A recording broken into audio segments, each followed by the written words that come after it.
멘토로 한번 만나뵀었는데요. 네, 굉장히 적극적으로 우리 학교에 찾아와서 와주신 권기원 멘토님이고요.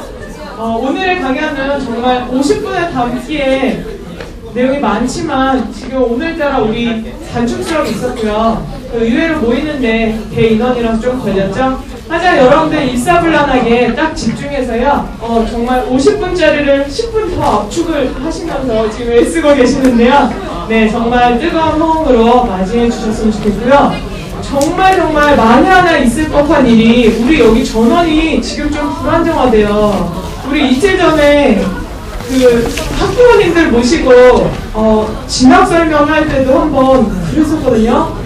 네, 그래서 좀 그게 아슬아슬하지만 마음을 모아서 못하고요. 만에 하나 그렇다면은 멘토님이 육성으로 150명한테 설명을 해야 하는 정말 슬픈 일이 일어났는데요. 아니 그럼 한 번 더 초청을 하려고 하니까요. 쥐죽은 듯이 조용히 들어주고요. 또 페이스북 등등도 다 계정도 오픈하셔서 질문도 더 받는다고 하니까 뒤에 혹시 질의응답 시간이 적더라도 네, 계속해서 여러분과 연결이 될 수 있을 겁니다. 그래서 선생님 생각에는 또 이 권기원 멘토님한테 더 요청해서 또 앞으로도 우리 학교에 자주 찾아달라고 할 예정입니다. 네, 이후의 모든 사항은 권기원 멘토님에게 넘기겠습니다. 박수로 환영해주세요.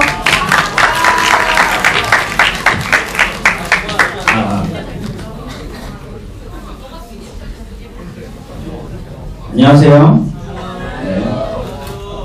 넘겨주세요. 먼저 시작에 앞서서 여기 페이스북 지금 휴대폰 다들 있으시죠? 페이스북에 질문 받습니다라고 검색을 하시면 이 페이지가 뜰 거예요. 삼각산고등학교 강연을 업로드를 해놨거든요. 그래서 댓글로 질문 남겨주시면 강연 때 답변을 못 해드려도 3일 안에 답변 달아드릴 거고요. 좀 사적인 질문은 메시지로 보내셔도 이제 답변해드립니다. 1인당 뭐 개수 제한은 없고, 이런 식으로 하게 된 이유는 이제 뭐 오픈 채팅 같은 걸 해보니까 좀 이상한 질문들이 많이 나와서 좀 공개된 곳에서 질문을 받으려고 합니다. 강연 중간에도 괜찮은 질문이 있으면은 이제 답변해드릴 거니까 강연 도중에 궁금하신 점 있으면 달아주세요. 시작하겠습니다. 먼저 저는 이제 고려대학교 경영학과 재학 중이고요. 현재 AI 기반 진로 탐색 서비스 잡쇼퍼 대표로 있습니다. 그리고 이거는 별건 아닌데 그냥 대학교 때 현재까지 했던 활동들 뭐 이렇게 적은 겁니다. 그냥 있어 보이려고 쓴 거고요. 네. 먼저 시간이 없으니까 본론으로 바로 갈게요. 먼저 가장 궁금한 게 왜 공부했냐일 것 같아요.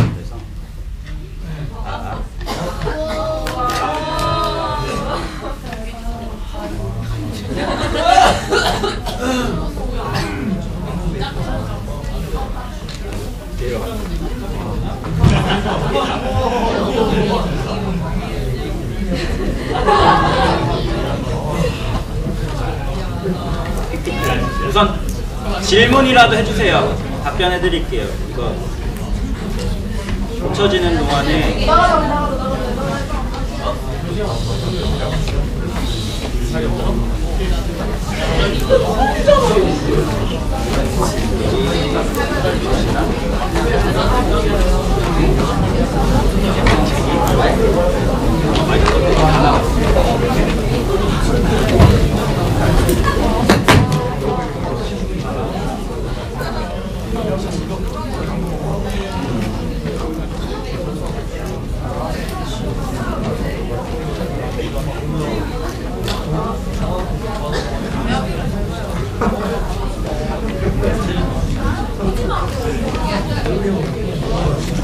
정말 싫어했었거든요. 그래서 이제 수학을 안 보는 학과가 예체능이 있더라고요. 근데 음악이랑 미술은 재능이 아예 없었고 체육은 조금 하는 편이어서 이걸 열심히 해보면 될 것 같아서 체대를 준비했었어요. 되네요. 그래가지고 체대를 준비를 하면서 그냥 아무 생각 없이 살다가 고등학교 1학년 겨울에 충격적인 소식을 듣게 됐습니다. 저랑 17살 차이 나는 막내 동생을 어머니께서 임신하셨다는 소식을 듣게 됐는데요. 제가 나 아주 힘이 좋아. 제가 잘 들어주세요. 제가 동생이 4명이에요. 그렇다 보니까 막내 동생까지 하면 책임져야 될 게 많다는 걸 그때 깨달았죠. 그래가지고 이렇게 살아서는 안 되겠다, 뭔가 해야 되겠다라는 생각으로 처음에 진로 탐색을 했어요. 공부를 하기보다는 먼저 공부해야 될 이유를 찾았어요. 그러니까 공부를 굳이 안 해도 먹고 살 수 있으면 하기 싫다. 왜냐면 수학이 너무 싫어가지고. 그래서 당시에 고민을 하는데 다들 그렇게 얘기를 하잖아요. 좋아하는 걸 해라, 잘하는 걸 해라. 근데 당시에 좋아하던 거는 제가 게임을 좋아했거든요. 게임을 좋아하면 프로게이머를 해야 되나? 라는 생각이 들었고, 또 잘하는 거는 운동 중에서 배드민턴을 좀 잘했어요. 배드민턴을 좀 잘하면 뭐 국가대표 준비를 해야 되나? 얼만큼 잘해야 이걸 진로로 삼아야 되고, 얼만큼 좋아해야 이걸 진로로 삼아야 되지? 계속 고민만 하고 있었거든요. 그러던 중에 1학년 담임 선생님께서 이런 말씀을 해주셨어요. 이제 가만히 서서 고민만 하지 말고 그냥 아무거나 하나 정해가지고 일단 파봐라. 그거를 새로 파다 보면은 새로운 시야가 보이고 네가 안 보였던 길들이 보일 것이다 라고 얘기를 해주셨어요. 그래서 당시에 모티베이터란 책을 읽고 마케터란 직업을 정했어요. 제가 좀 창의적인 일을 좋아한다고 생각을 해서 마케터가 하는 그런 홍보 관련, 마케팅 관련 업무가 재밌어 보이더라고요. 그래서 당시에 모티베이터 책을 쓰셨던 조서환 KTF 부사장님한테 편지를 썼어요. 본사로. 저는 이런 학생인데 진로 고민이 있습니다. 조언 좀 주십시오 하고 이제 본사로 편지를 보냈거든요. 근데 뭐 한 달이 지나고 2달이 지나도 답장이 안 왔어요. 그래가지고 아 역시 뭐 제가 경주 출신이거든요. 지방의 일개 고등학생한테는 뭐 이런 답장 같은 것도 안 보내주는구나 라고 생각을 하고 좌절하고 있었는데 2달 뒤에 집으로 전화가 한 통 왔어요. 그 대표님께서 중국 출장 중이셔가지고 편지를 못 받았다고 돌아오셔서 비서분한테 편지를 받아가지고 연락을 하셨더라고요. 그래서 당시에 그걸로 자신감을 얻고 이제 뭐 트위터나 이메일이나 아니 뭐 직접 찾아뵙기까지 하면서 기업인분들한테 조언을 구하러 다녔어요. 근데 그렇게 다니다 보니까 이제 마케터로서 한계가 보이더라고요. 저는 마케터를 하고 싶었던 이유가 내가 원하는 뭔가 제품, 상품을 통해서 사회에 내가 던지고 싶은 가치를 던지겠다라는 거였는데 마케터는 이제 기획자들이, 소위 말하는 CEO, 대표들이 만들어 놓은 이제 뭐 상품이나 서비스를 포장하는 역할만 하더라고요. 그래서 아 나는 마케팅보다는 상품을 기획하는 기획자가 되고 싶은 거구나 하고 이제 기획자로 진로를 바꿨어요. 그럼 기획자에는 어떤 진로들이 있냐 찾아보니까 첫 번째로 CEO가 있고 두 번째로는 창업이 있었어요. 근데 고등학교 때 제 생각은 창업하면 막 집에 빨간 딱지 막 붙이는 게 생각이 났었어요. 창업하다 망하면 진짜 집안 쫄딱 망하고 집에 돈 많은 사람들만 할 줄 아는 걸 줄 알고 그럼 나는 CEO를 해야 되겠다 하고 이제 또 CEO 분들 만나러 다녔죠. 그때 들었던 이제 좀 CEO가 되기 위한 정석적인 방법이 우선 대학교는 어문 계열을 진학을 해라. 뭐 중국어 학과나 뭐 이런 데 진학을 해가지고 3개 국어를 마스터를 하고 해외 MBA를 가가지고 학위를 박사학위를 딴 다음에 국내 대기업의 임원으로 들어와서 CEO로 승진을 하면 된다. 이런 말씀을 해주시더라고요. 근데 그 과정도 너무 길고 너무 재미도 없을 것 같고 그 시간 동안 돈도 못 버는데 좀 힘들 것 같더라고요. 그래서 CEO 말고 그럼 창업을 한번 알아볼까 하고 온오프 믹스라고 이제 스타트업이 있는데 거기 대표님이 고등학교 때 창업을 하셨거든요. 그분한테 트위터를 했어요. 저 이제 뭐 이런 학생인데 한번 만나뵙고 조언을 구하고 싶다 해가지고 본사에 찾아갔죠. 당시 해주신 말씀이 요즘 누가 창업을 자기 돈으로 하느냐, 다 투자를 받고 정부 지원금을 받고 하는 거고 본인의 이제 노력과 능력만 있으면 창업이 그렇게 리스크가 큰 활동도 아니다라고 말씀을 해주셨어요. 그래서 나는 창업을 해야 되겠다라고 결심을 했고요. 그러면 창업을 하기 위해서 가장 필요한 건 뭐고 고등학생인 내가 지금 당장 준비할 수 있는 건 뭘까 고민을 해봤어요. 그 당시에 공통적으로 창업하신 분들이 말씀을 해주셨던 게 창업에서 가장 중요한 건 사람이라고 하셨어요. 창업은 어쨌든 사람으로 하는 거니까 좋은 사람들을 많이 알고 많이 내 사람으로 끌어들일 수 있는 게 중요하다고 하시더라고요. 그러면 좋은 사람을 얻기 위해서 내가 고등학교 때 할 수 있는 게 뭘까 고민을 해보니까 좋은 대학교에 가는 거였어요. 좋은 대학교에 가서 소위 말하는 그 선배들이죠. 선배들을 만나고 그다음에 뭐 학교가 내 명함이 되니까 그 명함을 가지고 이제 외부에서 다양한 사람들 만나고 싶다라고 해서 공부를 시작을 했거든요. 그래서 당시 2학년 때 그 고려대학교 경영대학 앞에서 사진을 찍은 게 있어요. 내가 거기 가겠다. 그래가지고 이제 공부를 시작을 했죠. 그래서 당시에 1학년 때 성적은 전교에서 내신으로는 저희 학교가 240명 정도 됐는데 한 200등 정도 했고요. 모의고사는 평균 3등급 정도 나왔어요. 수학이 좀 바닥이었고. 그리고 공부 시작하고 고등학교 2학년 때 3월에 전국 상위 3% 찍었고 6월에 1% 찍고 8월에 전국 11등 찍었거든요. 그래서 이제 당시에 성적이 그렇게 오르니까 학생들이 특히 동급생 학생들이 상담을 많이 왔어요. 어떻게 하면 성적을 올릴 수 있냐 라고 상담을 많이 왔는데 제가 해줬던 얘기는 열심히 하라는 거였어요. 당시에 학생들이 뭐 절박하다라고 얘기를 했는데 저 같은 경우에는 뭐 수학여행을 안 갈 걸 생각하고 공부를 했고 소풍 갔다 온 날 공부하고 체육대회 갔다 온 날 공부하고 뭐 쉬는 시간 화장실 갈 때 밥 먹을 때도 일부러 학생들 밥 먹으러 갈 때 나가서 공부하고 애들 돌아올 때 뛰어가가지고 밥 먹고 그랬거든요. 걸어 다니면서 공부하고 제가 학교가 좀 외진 곳에 있었는데 그 차편이 없어요. 그래서 자전거를 타고 처음에 다녔거든요.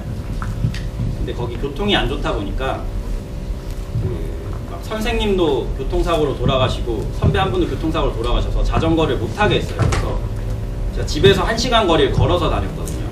걸어 다니면서 단어 외우고 뭐 그런 식으로 공부를 했어요. 정말 하루 한 4시간 정도 자면서 나머지 공부로 다 채웠거든요. 그래서 이제 열심히 하면 된다라고 얘기를 했는데 그만큼 열심히 하는 친구들이 있는데 성적이 안 오르는 친구들이 있어요. 이거는 사실 PPT가 좀 필요하긴 한데 저는 열심히를 집중력 곱하기 시간이라고 봤거든요. 책상에 오래 앉아 있는다고 열심히가 아니에요. 집중하는 게 열심히예요. 예를 들면 학생 A, B, C가 있어요. A 같은 경우에는 정말 저만큼 공부를 했어요. 저만큼 학교에 오고 쉬는 시간 공부하고 밥 먹을 때도 공부를 했고 B 같은 경우에는 어떻게 하면 야자를 짤까 맨날 고민만 하고 하루 3시간 정도만 공부를 했어요. C 같은 경우에는 그냥 한 11시까지 공부하고 푹 자고 그냥 그 정도로 했는데 성적 같은 경우에는 A 같은 경우에는 상위 10% 정도였고요. B 같은 경우에는 1%, C 같은 경우에는 거의 전국 등수 안에 드는 애였어요. 그 차이는 사실 시간보다도 집중력이라고 보거든요. 나왔네요.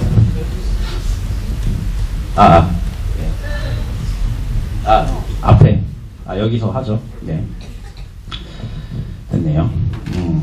A 같은 경우에는 취미가 게임이고, 뭐, 이런 식으로 공부를 했고요. B는 종종, 매일도 아니고 종종 10시까지만 자습하고 맨날 쬐고, C 같은 경우에는 그냥 뭐, 평탄하게 하루 11시까지 자습하고 주말에 쉬고 이랬는데, 이 차이가 나는 건 시간보다는 집중력이 커요. 앞에 거죠. 그래가지고 B 같은 경우에는 3시간밖에 공부를 안 하는데 이 3시간 동안은 옆에서 진짜 탱크가 지나가도 몰라요. 빠져있어요. 이 문제집에.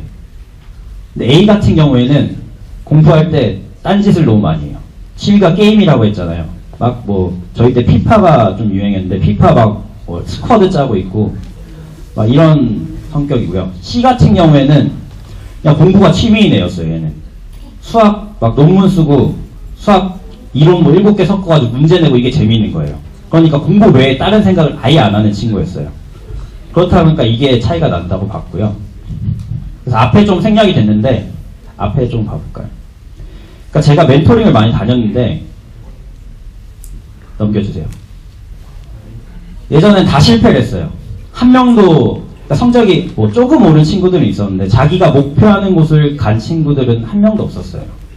그 이유가 다음과 같다고 봤거든요. 한 번 더.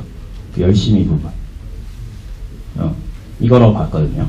그래서 열심히 하려면 어떻게 해야 되냐. 저는 이제 의지가 필요하다고 봤거든요. 그렇다면 저한테 상담 온 친구 중에 여학생이었는데 삭발을 했어요. 자기가 방학 때 원래 학교를 가서 공부를 해야 되는데 그걸 빼고 고시원을 갔어요. 그래가지고 자기가 하루 17시간을 공부를 하겠다. 순수 공부 시간으로. 내가 못하면 하루라도 못 지키면 삭발을 하겠다라고 저한테 각서를 써가지고 메일을 보냈어요. 그리고 며칠 뒤에 그걸 못 지켜서 삭발을 했거든요. 아, 그래서 이 친구는 진짜 되겠다. 그 친구가 중앙대 광고 홍보 쪽에 가가지고 잡지 쪽에서 일하고 싶어 했는데, 와, 이런 의지면 정말 되겠다라고 생각을 했는데, 결국 실패했거든요. 그 이유는, 넘겨줘. 이런 고시원에서 했거든요. 근데, 저도 고시원에 잠깐 살아봐서 아는데, 침대가 바로 옆에 있잖아요. 공부하다가 조금만 피곤하면, 잠깐만 쉬어야지 하고 앉는 순간 한 6시간 자요. 그렇게 자고 일어나서 막 반성하고 다시 앉아서 하다가 이러면서 시간 다 날리는 거예요. 자기 자책하고 열심히 해야지 이러면서 다 날려버렸거든요. 그래서 저는 의지는 환경에서 온다고 생각을 해요. 보면은 뭐 열심히 해야지라는 마음가짐 가지고 성공한 사람들이 많아 보이는데 사실 환경을 통제를 했다고 생각을 하거든요. 그래서 의지가 발현될 수 있는 환경을 만들어야 된다. 저 같은 경우에는 막내 동생 때문에 막 열심히 하지 마음 먹고 바로 공부가 잘 됐냐 그게 아니라 전 사실 말하는 걸 되게 좋아하고 친구들이랑 노는 걸 좋아했어요. 그래서 야자 시간에 야자 안 하고 애들이랑 뭐 농구하고 축구하고 놀러 다니고 새벽 4시까지 그냥 뭐 대형 자습실이라고 있었거든요. 거기서 노가리 까다가 집에 가고 이랬거든요. 그래서 1학년 말에 그때 같이 놀던 친구가 한 6명 친한 애들이 있었는데 모아놓고 얘기를 했어요. 졸업할 때까지 아는 척 안 하겠다. 우리 수능 끝나고 만나자. 그 친구들 그때는 딱 이제 기말 망치고 막 다들 우울해 있는 시즌이라 다 막 결의를 다졌죠. 아 그래 우리 수능 끝나고 만나자. 길에서 봐도 아는 척 하지 말자. 이러고 올라갔고 다행히 저는 그 친구들이랑 같은 반이 하나도 안 걸렸어요. 그래가지고 이제 반에서 또 원칙을 하나 세운 게 1학년 때 맨날 맨 뒷자리에 앉았었거든요. 수학을 못하니까 1학기 때는 수학을 어떻게 해보려고 또 나갔네요. 수업을 안 듣고 수학 문제만 계속 풀었어요. 그 2학기 때 아예 놨어요. 아무것도 안 했어요. 자고 그냥 놀고 그랬는데 무조건 맨 앞자리에 앉자. 자리 바꿀 때 보통 학생들 맨 앞자리에 안 앉으려고 하죠. 그래서 랜덤으로 원래 뽑는데 맨 앞자리는 앉을 수 있는 기회를 줬어요. 그래서 항상 손 들고 맨 앞자리 선생님 이 교타 발표하시는 곳 바로 앞자리에 앉아가지고 그리고 모든 수업 시간에 집중하자. 뭐 농업과학 그 다음에 뭐 일본어 이런 거 수능이 안 나오거든요. 저는 정시 위주였는데 2학년 때는 그럼 사실 애들이 수업을 안 들어요. 저희 학교는 내신도 일본어 시험을 안 내고 수능 영어를 냈어요. 농업과학 시험을 안 내고 수능 영어를 냈어요. 그 정도로 약간 내신을 버리는 학교였는데 그런 시간에도 나는 농업과학을 공부하는 게 아니라 집중하는 연습을 하는 것이다 라는 생각으로 맨 앞자리에서 다 필기하고 다 들었어요. 그 다음에 반 친구들이랑 친해지는 것조차 이제 시도를 아예 안 했고요. 맨 앞자리에서 그냥 수업 끝나면 칠판 지우고 앉고, 그다음에 아까 말씀드렸던 밥 먹을 때 학생들 나가고, 나간 동안에 공부하고, 다시 들어올 때 나가서 밥 먹기. 뭐 이런 나를 통제할 수 있는 환경들을 만들었어요. 그러다 보니까 그 안에서 의지가 계속 유지가 됐던 거거든요. 근데 보통은, 저도 1학년 때 그런 거 많이 봤는데, 뭐 동기부여 영상 같은 거 많이 있잖아요. 뭐 인간 강사들, 뭐 신승범, 뭐 누구 있죠? 뭐 유명한 사람들, 누구지? 조나모 씨? 그분들 영상 막 보면서 와, 나도 제대로 해봐야 되겠다 하면은 하루도 못 가요. 쉬는 시간에 친구 와가지고 야, 쉬는 시간 공부할 거야 이러면 뭔 개소리냐고 따라오라고 이러면 그냥 매점 가가지고 빵 먹고 이따 해야지 이러다가 까먹어 버리거든요. 그래서 이 환경이 중요하다 라고 했는데 내가 몰라. 그러면 그 환경은 어떻게 조성을 할까라는 고민에서 시작을 해요. 사실 이건 정답이 없어요. 사람마다 다른 거여서 자기에 대한 이해가 먼저 돼야 돼요. 내가 어떤 환경에서 집중을 잘하고 나는 어떤 사람이고 뭘 좋아하고 뭘 못하는지 이런 걸 알아야 되거든요. 근데 저한테 왔던 친구들은 보면 나를 돌아보기보다는 계속 문제집이나 뭐 인강이나 선생님만 계속 보고 있었어요. 내가 어떻게 하면 어느 환경에서 집중이 잘 되는지 보다는 어떤 문제집을 풀면 좋지? 어떤 인강 선생님이 잘 가르치지? 그런 것들. 근데 사실 제 여자친구가 대치동에서 학원 강사를 했고 지금 민사고 선생님인데 그래서 알거든요. 인강 선생님들 다 똑같아요. 얘기 들어보면 커리큘럼 다 비슷한데 어떻게 그냥 표지 어떻게 만드느냐, 그 다음에 디자인 어떻게 하느냐, 그냥 강의 스타일만 조금 다른 거예요. 돈 받고 파는 거잖아요. 문제집이건 인강이건. 돈 받고 파는 거면 이걸 다 보면 수능이건 내신이건 만점이 나와야 되는 게 맞아요. 그렇게 짜놨어요. 근데 다만 이걸 제대로 보지 않을 뿐이에요, 학생들이. 근데 그것도 사실 자기한테 맞는 게 있을 거 아니에요. 얘기를 들어보면 어떤 친구는 아까 그 0.01% 친구는 수학의 정석만 9번 봤대요. 다른 거 하나도 안 봤대요. 저보고 수학의 정석만 보면 된대요. 근데 다른 친구들 얘기를 들어보면 누가 요새 정석 보냐, 뭐 센이나 뭐 신승급 고쟁이 뭐 그런 거 풀어라 얘기를 해주더라고요. 근데 그거는 자기한테 맞는 걸 찾는 거예요. 남들이 뭐가 좋다라고 따라가는 게 아니라 내가 내 성적대, 내 성격, 그다음에 내가 어떤 상황에서 집중할 수 있고 그런 것들을 고려를 해야 돼요. 근데 그 단시간에 알기는 어려워요. 그래서 시행착오를 많이 겪어야 되거든요. 저 같은 경우에는 문제집을 정말 시중에 있는 거 종류별로 다 사봤어요. 그래서 맞는 걸 찾을 때까지 사서 풀었고, 하지만 이거 풀다가 중간에 접진 않았어요. 내한테 이건 안 맞는 것 같아 라고 해도 무조건 1회 도군하고 옆에 치워놓고 새로운 걸 풀었고요. 그렇게 하다 보니까 나한테 맞는 뭔가 문제집 스타일도 보였고, 내가 집중할 수 있는 시간도 보였고, 집중이 안 되는 시간을 어떻게 활용할지도 보였거든요. 근데 그걸 스스로 계속 관찰을 해야 되는데, 저는 가장 좋은 방법이 플래너 다들 쓰시죠? 플래너에 보통 그냥 할 일만 이렇게 짝짝 적어 놓는데 조금 일기 형식으로 적었으면 좋겠어요. 그러니까 공부를 오늘 뭘 했다가 아니라 뭘 하는데 어떤 어려움이 겪었다든지, 뭘 하는데 오늘은 뭐가 잘 됐다든지, 왜 잘 됐지? 수학 문제 어제 안 풀리던 게 오늘 풀렸는데 뭐가 변수였을까? 라는 걸 조금 고민해 봤으면 좋겠어요. 그래서 이제 예를 들면 저 같은 경우에는 식곤증이 엄청 심해요. 밥 먹으면 자거든요. 그래서 영어 시험 칠 때 항상 잤어요. 수능 칠 때도 잤어요. 그래서 했던 게 영어 듣기 할 때 10문제 정도 미리 풀어놔야겠다. 그게 듣기 하는 간격 사이에 틈이 있어요. 띵동 하고 잠깐 쉬잖아요. 그걸 모으면 꽤 시간이 많이 들거든요. 그리고 다 안 들어도 되는 문제들이 있어요. 그런 것들을 모아서 그 다음에 좀 단편적으로 풀 수 있는 거, 주제 문제라든지 문법 문제나 뭐 빈칸 추론 말고 그냥 빈칸에 단어 넣는 문제들 위주로 이제 듣기 할 때 미리 많이 풀어놓고 거기서 시간을 세이브한 다음에 그 시간 좀 잤죠. 그냥 아예 자고 회복하고 다시 푸는 게 더 나은, 저한테 맞는 전략이라고 생각했거든요. 수학 같은 경우에는 사실 정석은 그냥 처음부터 끝까지 정해진 시간 안에 푸는 거예요. 실수 없이. 저는 실수를 많이 하는 타입이에요, 원래. 그래서 무조건 40분 안에 다 풀자. 40분 안에 다 풀고 다시 검사를 하자라는 거였어요. 40분 안에 어떻게 다 풀지? 그러니까 이제 빨리 푸는 걸 연습을 하게 되더라고요. 그래서 나왔던 게, 저는 개인적으로 저희 때는 수학이 좀 쉬웠는데 암산으로 푸는 걸 연습을 했어요. 문과, 여기 이과 분들도 계실 텐데 문과 수학 같은 경우에는 암산으로 푸는 방법들이 있거든요. 그런 것들을 연습을 하고 한 번 다 푼 다음에는 이제 손으로 썼어요. 다른 풀이로. 그러니까 암산으로 푼 거랑 손으로 푼 풀이랑 풀이법이 다른데 똑같은 정답이 나오면 실수가 아닌 거죠. 다른 정답이 나오면 실수를 한 거겠죠. 그럼 다시 보게 되는 건데, 그런 식으로 보완해 나갔거든요. 물론 처음부터 암산으로 푼 게 아니라 처음 2학년 때는 수학을 기초가 없으니까 초등학교 1학년 교과서부터 중3 교과서까지 풀었어요.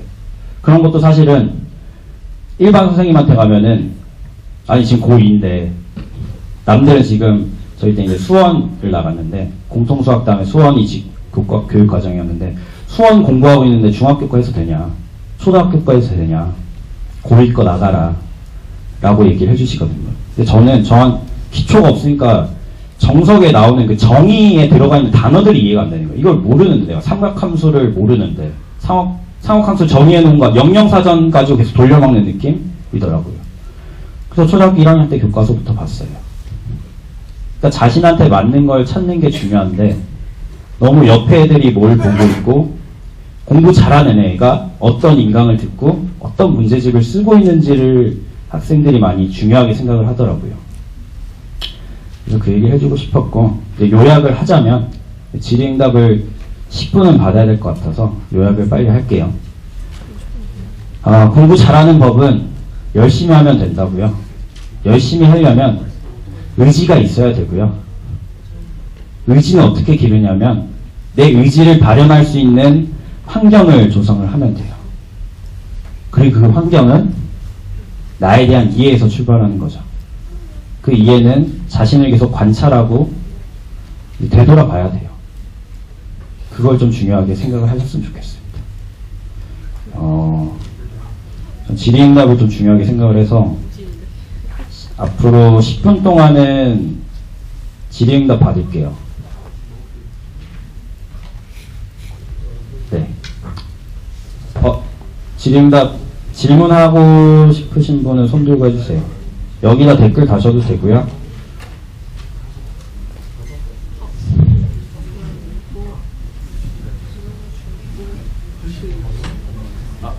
네.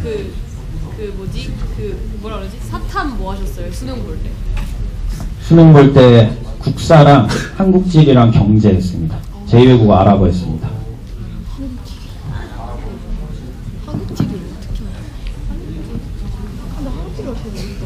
근데 점점 쉬워지고. 요번에 쉬워지고 좀 어렵다. 세계지도도 어려운 거예요? 세계지리는 쉽다 그랬어. 한국지리도.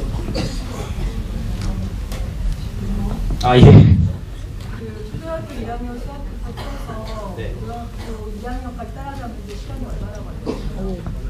겨울방학 3달 걸렸습니다. 2학년까지 따라잡는 건 아니고요. 중학교 범위 다 커버하는데 3달 걸렸습니다. 그래서 저희 1학년 때 과정이랑 2학년 때 과정이 달랐어요, 아예. 그래서 개강하고 3월부터, 개학하고 3월부터는 1학년 거랑 2학년 거 동시에 했어요, 저는. 왜냐면 2학년 거랑 1학년 게 좀 별개니까. 공통수학이랑 이제 요즘 어떻게 보는지 모르겠는데 수험이죠. 뭐 지수로그, 뭐 수열 나오는 파트 그 부분 시작하면서 이제 공통수학까지 같이 시작을 했습니다. 왜냐면 1학년이 2학년이 같은 거랑 그걸 같이 하면 헷갈리죠. 왜냐면 내가 먼저 하기를 질문? 아니요, 얘 설명해주고 있어요. 이해력이 딸려가지고 이해가 안 돼. 이해력이 딸리고 네. 1, 2, 3, 4 하는 거는 순서가 원래 1학년 1학기가 2학년 2학년 못 지켰던 거는 처음에 네. 질문을 하신 게 플래너 작성했는데 그 플랜 계획한 걸 못 지키면 어떻게 하냐라고 물어봐 주셨거든요. 저 같은 경우는 처음에는 그걸 어떻게든 내일 하려고 했어요. 그러다 보니까 계속 쌓이는 거예요. 그러면서 내가 계속 한심이 초라해지고 막 자괴감이 들고 그러더라고요. 근데 나중에 바꾼 거는 그냥 과감하게 지웠어요. 그냥 나중에 해야지 하고 그냥 이거 포함해서 내일 계획을 짜고요. 애초에 저는 내가 할 수 없는 만큼을 짰어요. 근데 이게 원래 안 좋은 건데 저는 어떻게 했냐면 내가 200%를 짜놔야 200%를 하려고 어떻게 나등반응해서 130%를 하면 그건 성공인 거예요, 저한테. 70%는 신경 안 썼어요. 내일은 또 200% 짜놓고 이런 식으로 했어요. 스트레스 관리를 어떻게 하겠어요? 네. 스트레스 관리 같은 경우에는 저는 멘탈 관리요. 저는 사실 동기부여 영상 별로 중요하지 않다고 했는데 전 그거 봤어요. 그냥 힘들 때마다 그냥 그거 보고 그 다음에 합격 수기들 그런 거 있잖아요. 뭐 공신이나 뭐 수만이 같은 데 가면 되게 저보다 대단하신 분들 많거든요. 정말 막 8, 9등급에서 막 서울대 의대 가시고 막노동 해가지고 가시고 막 이런 분들도 많은데 그런 분들 보면서 아니 저런 사람도 있는데 나는 진짜 배부른 소리 하는 거다 라는 생각하면서 스트레스 관리했고요. 그냥 절박해서, 왜냐하면 저는 18살 때 시작을 한 거잖아요, 공부를. 주변에 공부 잘하는 친구들은 보통 초등학교 때부터 했을 거 아니에요. 중학교 1학년 때까지 알파벳도 몰랐거든요. 그러니까 얘네들을 초등학교 때부터 막 한 10년간 나보다 앞서가 있는 애들 따라잡으려면 지금 막 1초라도 해야 되는데 그 마음가짐 때문에 스트레스 받을 시간은 별로 없었던 것 같습니다. 네.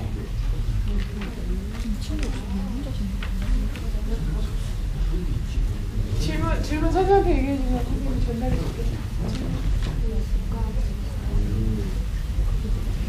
약간 유튜브라고 이런 거 들어 별 감흥. 내가 공부를 한번 할 수 있느냐. 댓글로 모의고사랑 내신 과목별 공부법을 구체적으로 알려달라고 하셨는데요.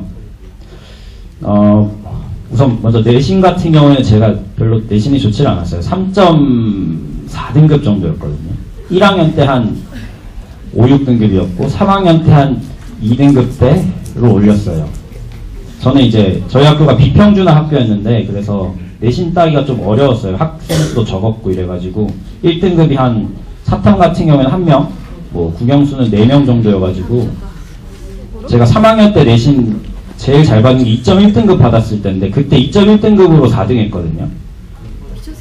그래서 내신 같은 경우에 제가 사실 애초에 좀 정시파여서 조언을 해드릴 수 없을 것 같고 오히려 입학사정관제는 제가 서울대 1차를 붙었어가지고 내신 말고 다른 걸로 커버를 했어요. 기업인들 만나러 다니고 성적 올리고 내신 말고 저는 뭐 다른 걸로 그 학업 능력에 대한 걸 증명을 했거든요. 모의고사 성적 향상한 거나 뭐 수학 경시대회 나간 거, 뭐 탭스 친 거 뭐 이런 것들로 증빙을 했는데 당시에 서울대에서 일반고에서 내신 2등급 밑에서 서류 통과한 사례가 없었어요. 그래서 너는 절대 안 되니까 정시나 파라 라고 선생님들이 했는데 고3 내내 입학사정관제 준비했거든요. 저희 때 처음 입학사정관제 도입이어서 나만큼 이렇게 준비한 사람이 없을 거다.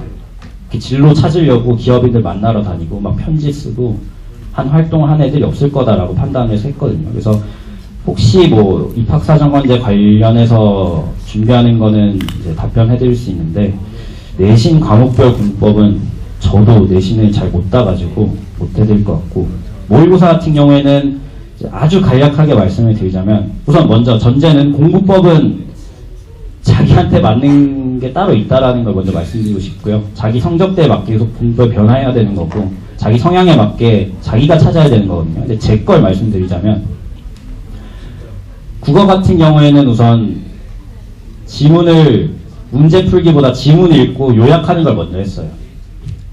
처음에는 한 지문 요약하는데 한 40분씩 걸렸어요. 그래서 뭐 하고 있나 싶었는데 우선 글이 안 읽히니까 요약하는 걸 하다 보니까 한 반년 정도 하니까 이제 얼추 한 10분 안에 다 파악되고 요약이 되더라고요.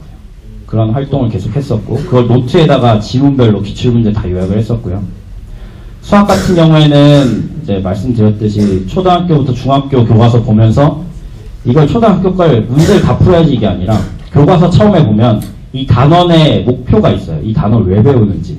이 단어는 왜 배우지? 아, 이것 때문에 배우는구나.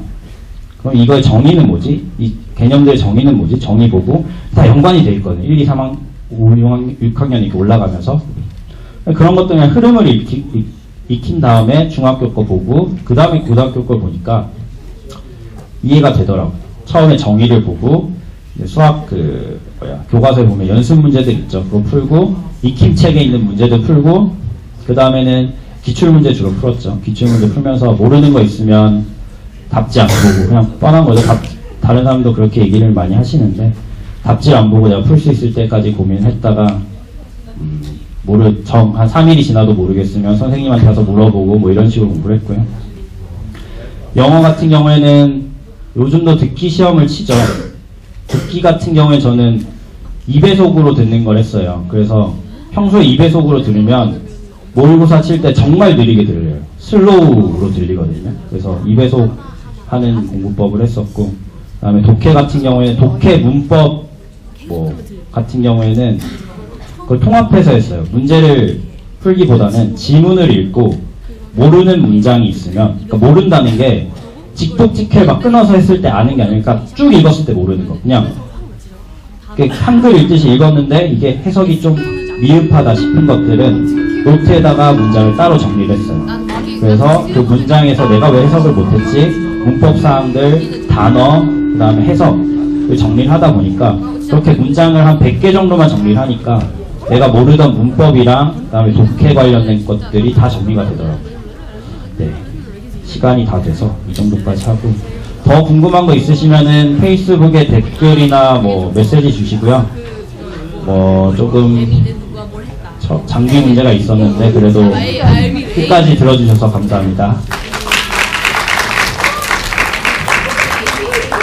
네, 오늘 강사님께 너무 신뢰되게 진짜 여러 선생님들이 멘붕에 빠졌는데요.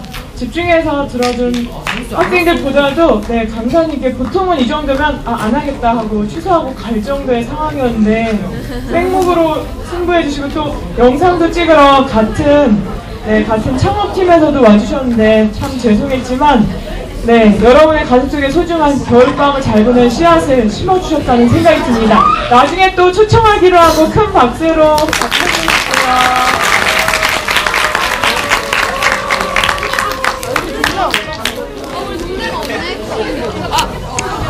동네 안 한다 했으면 그냥 가래.